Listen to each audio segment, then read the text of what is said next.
నమస్తే అండి అందరికీ. ఇప్పుడు నేను రవ్వతోటి గోధుమ పిండితోటి దోశ ఎలా తయారు చేయాలో చూపిస్తా.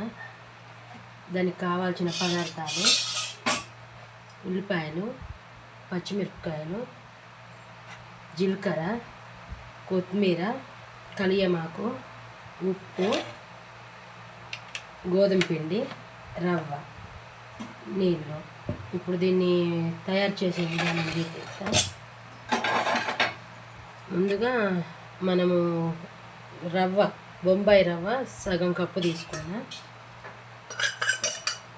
సగం కప్పు రవ్వ, అలాగే సగం కప్పు గోధుమ పిండి, తర్వాత జీలకర్ర, మన ఇష్టం అండి జీలకర్ర,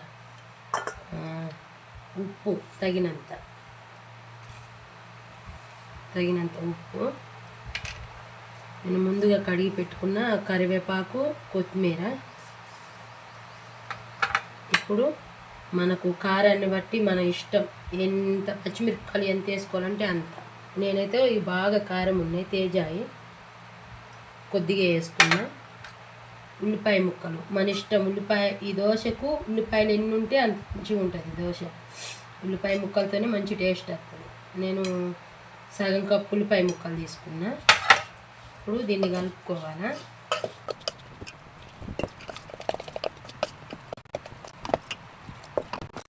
ఇది కలిపి మంచిగా కలిపినాక ఒక 10-20 నిమిషాలు మంచిగా నాననిచ్చుకోవాలి.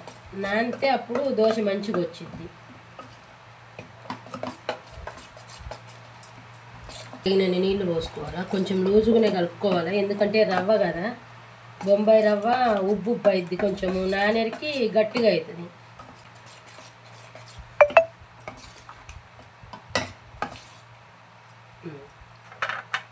దీన్ని మనము 10 నిమిషాలు నానబెట్టుకుందాం.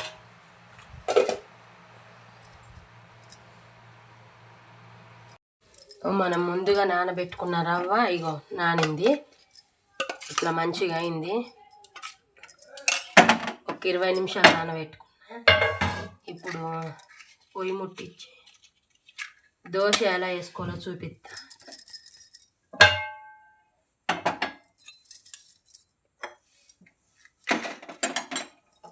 పెంకు హీట్ అయినాక దోశ వేసుకున్నా.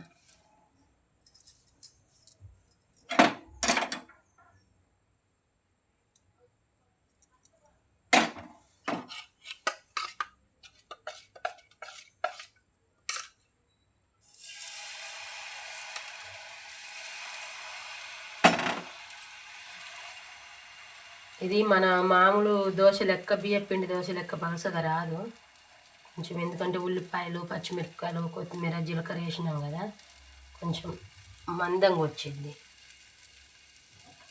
ఇవి మళ్ళీ పెద్దగా పోసుకోకూడదు, చిన్నగా పోసుకుంటేనే మంచిగా అనిపిస్తుంది. అందుకే చిన్న దోశ వేసిన. మన దోశ అయితే ఇప్పుడు తిరగేసుకున్నా. దోశ అయితే కాలింది, గీస్తున్నా.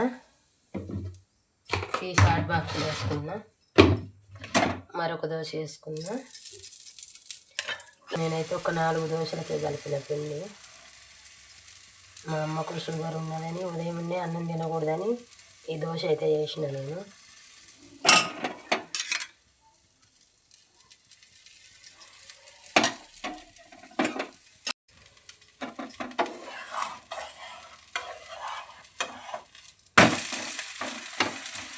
మీకు కానీ మనం పోసుకున్న దోశలు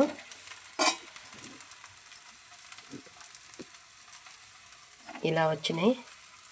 మీకు కానీ ఈ వీడియో నచ్చితే లైక్ చేయండి, సబ్స్క్రైబ్ చేసుకోండి.